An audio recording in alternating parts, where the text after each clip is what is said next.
Syekh Siti Jenar yang menyulut api di Pasundan.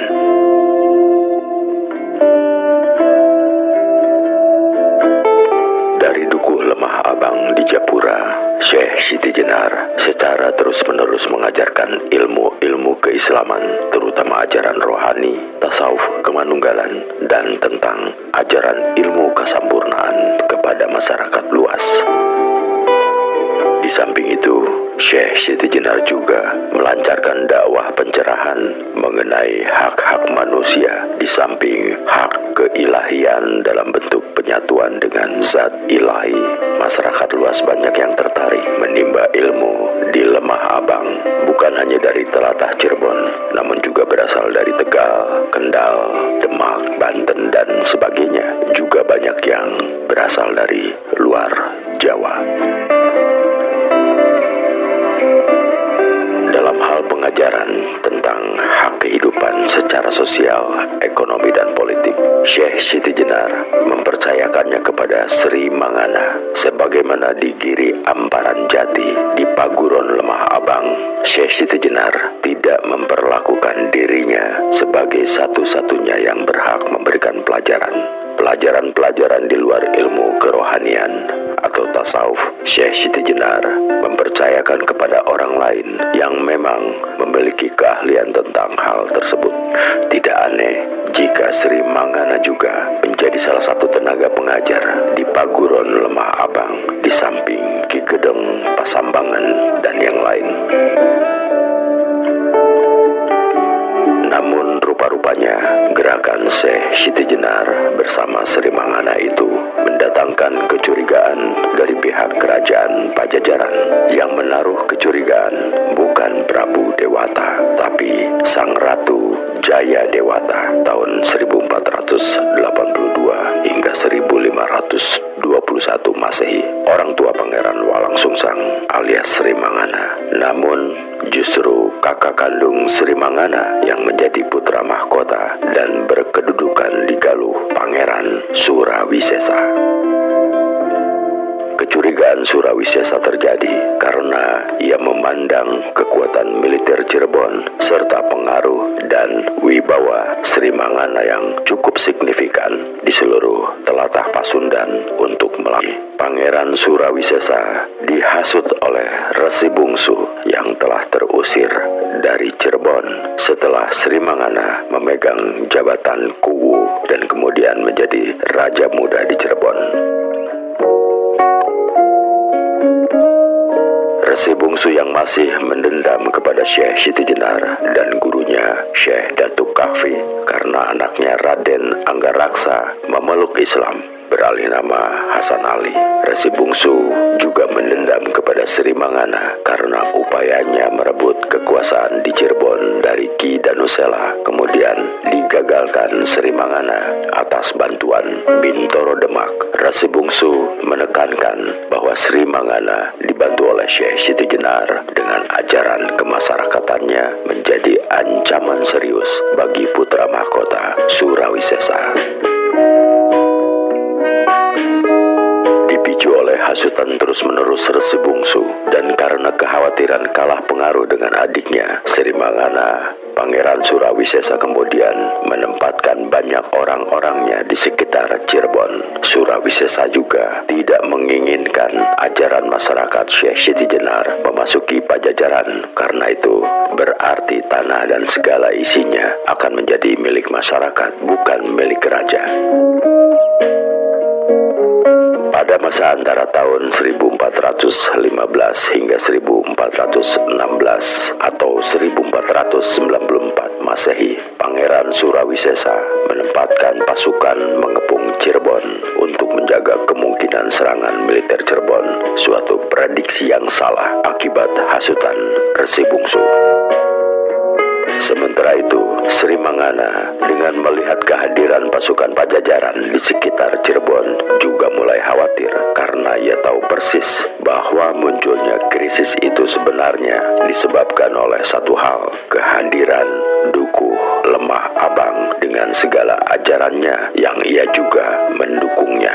Oleh karena karena itu, Sri Mangana memberikan nasihat agar Syekh Siti Jenar melebarkan sayap Lemah Abang dengan cara membangun sebanyak mungkin dukuh Lemah Abang di tempat-tempat lain, di samping mengaktifkan secara optimal 2 dukuh Lemah Abang yang sudah dibukanya di Tanjung Pura dan Karawang.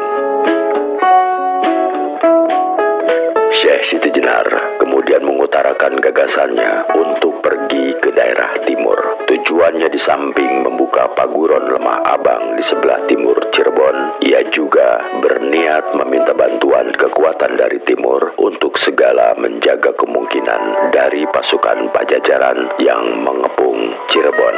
Walaupun kekhawatiran itu kemudian tidak terjadi pada masa Syekh Siti Jenar, namun gagasannya tersebut memang suatu hal yang harus dilaksanakan. Yang pada akhirnya Syekh Siti Jenar melaksanakan perjalanan ke arah timur setelah kepergian yang pertama dengan Sunan Bonang saat dia dinobatkan sebagai anggota Dewan Wali Songo sekitar tahun 1495 hingga 1497 Masehi. Ada 2 misi yang diemban. Pertama, misi politik dari Raja Caruban, Sri Mangana, yaitu meminta bantuan dukungan politik dan bantuan pasukan untuk memperkuat Cirebon. Kedua, misi keagamaan, yaitu menyiarkan ajaran-ajaran keagamaannya serta membuka paguron Lemah Abang di wilayah Jawa bagian tengah dan timur yang sudah dirintis oleh muridnya Ki Ageng Pengging. Tujuan pertama diarahkan ke Kadipaten Kendal. Sesampainya di Kendal, Syekh Siti Jenar dengan pengikutnya diterima oleh Pangeran Ganda Kusuma yang menjabat Adipati Kendal. Pangeran Ganda Kusuma ternyata menyambut baik keinginan Sri Mangana dan sekaligus menyatakan dukungan kepada gagasan Syekh Siti Jenar untuk membuka perguruan di wilayah Jawa bagian tengah. Untuk itu, Pangeran Ganda Kusuma berkenan mengirimkan 500 prajurit pilihan untuk memperkuat Cirebon. Selain itu juga menganugerahkan tanah Shima seluas 70 jung atau sekitar 196 hektar yang terletak di antara Sungai Wela dan Sungai Salak yang saat itu masih disengketakan dengan Adipati Bojong, Pangeran Danurja. Oleh karena itu, Syekh Siti Jenar juga meminta izin kepada Pangeran Danurjo yang juga membolehkannya dan menyatakannya sebagai tanah Shima. Dengan demikian, maka sekaligus persengketaan atas tanah tersebut menjadi selesai. Daripada ke arah Kendal, sebenarnya letak tanah di Bojong itu lebih dekat ke Tegal dan sekarang sudah menjadi wilayah Kabupaten Tegal. Pada areal itulah Syekh Siti Jenar membuka lahan dan membangun perguruan Lemah Abang. Ia mempercayakan pengelolaan paguron Lemah Abang di Tegal itu kepada santrinya Pangeran Panggung yang dikenal dengan sebutan Mbah Panggung. Dalam catatan beberapa naskah kuno, memang disebutkan Syekh Siti Jenar di Jawa bagian tengah memiliki 2 pengikut yang sama-sama memiliki nama Panggung, yaitu Raden Panggung, putra Sunan Kalijaga dengan putri keluarga Brawijaya. Raden Panggung ini nanti menjadi santri Syekh Siti Jenar pada perguruannya di Pengging. Sedangkan Pangeran Panggung Tegal sampai saat ini masih diakui sebagai sesepuh daerah Tegal yang terkenal dengan sebutan Mbah Panggung. Kematiannya tidak lain adalah dihukum mati oleh Kesultanan Demak karena tidak mau mengikuti kemauan Kesultanan Demak untuk menganut mazhab Islam Dewan Wali Songo di Demak. Dari Kendal, Syekh Siti Jenar melanjutkan perjalanan ke Kadipaten Semarang. Di daerah pusat pesisir utara ini, ia diterima oleh Pangeran Sahun Padanarang atau Putra Aryo Abdillah, Adipati Semarang.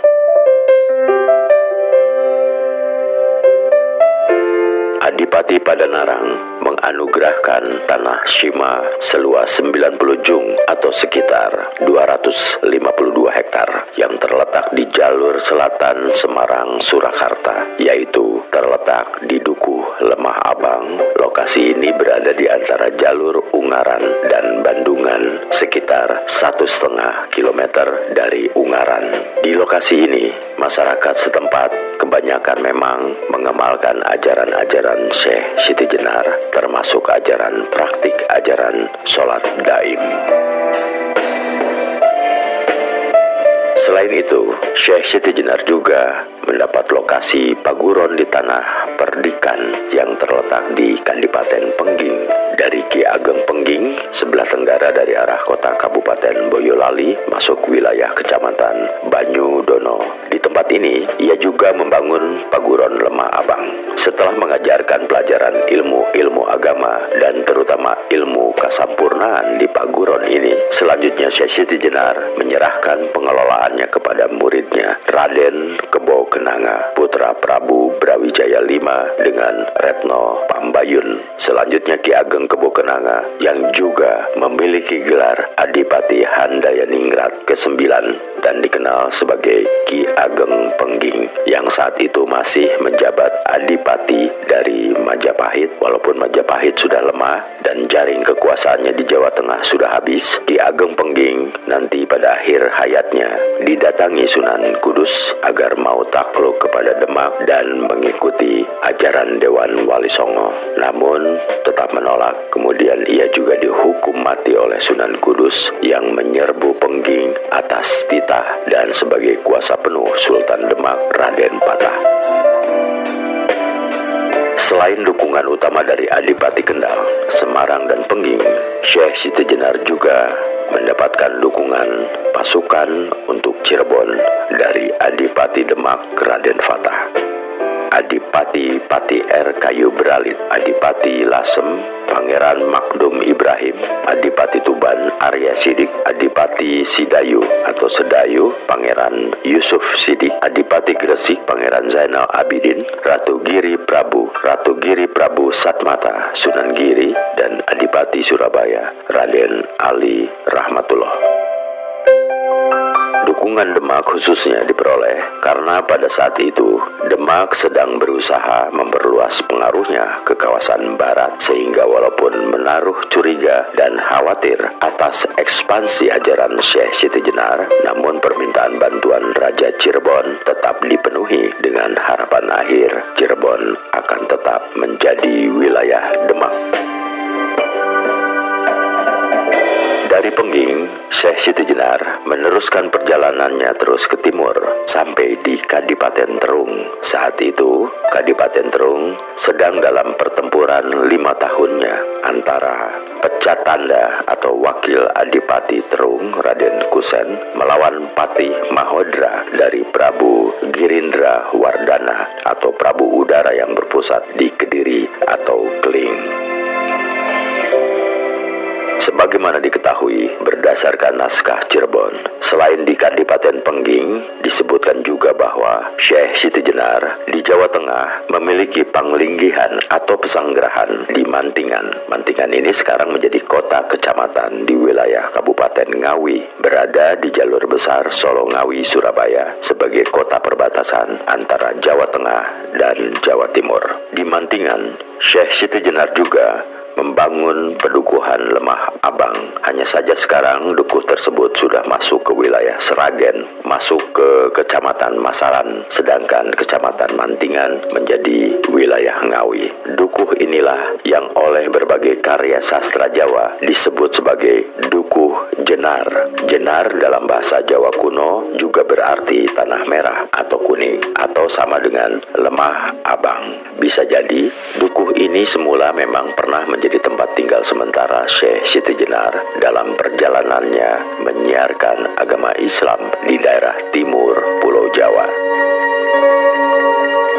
Raden Kusen memberikan tanah miliknya sendiri yang terletak di antara Sumengka di selatan, Wajang di utara, Kamalagi di barat, dan Sasawo di timur. Tanah anugerah itu seluas 200 jung, sekitar 560 hektar, untuk dibagikan kepada rakyat di antara masyarakat Ummah yang akan dibangun Syekh Siti Jenar di Pedukuhan Lemah Abang.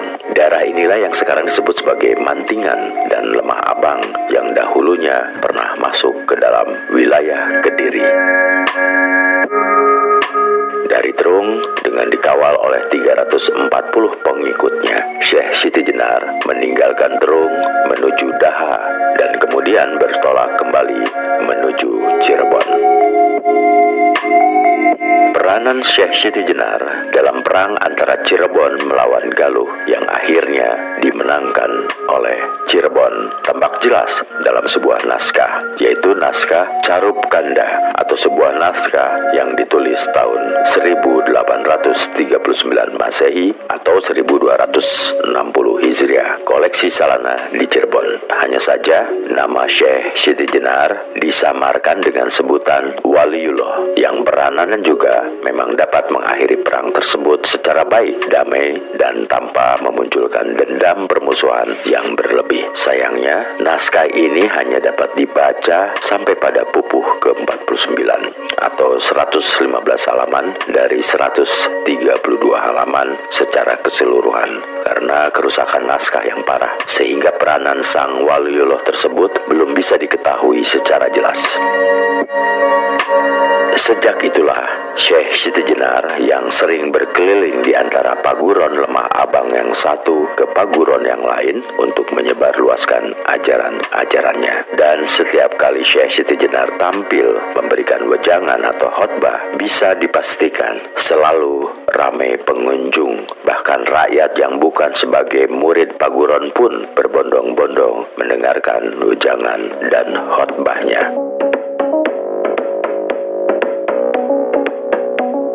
Maka wajar saja jika kemudian di samping yang tetap konsisten pada ajaran Syekh Siti Jenar, banyak orang yang salah persepsi terhadap ajaran Syekh Siti Jenar karena tidak mengikuti sejak awal proses penerimaan ilmu kasampurnaan itu. Maka penerimaannya hanya sepotong dan menjadi keluar jauh dari ajaran Syekh Siti Jenar. Namun itu sebenarnya hanya sebagian kasus kecil. Justru kasus kecil yang menyeleweng yang digambarkan sering membuat keributan untuk mencari mati secara cepat agar memperoleh kehidupan sejati secara cepat pula. Inilah yang kemudian dijadikan sebagai salah satu alasan Kesultanan Demak untuk memburu pengikut Syekh Siti Jenar dan memberangus ajaran-ajarannya.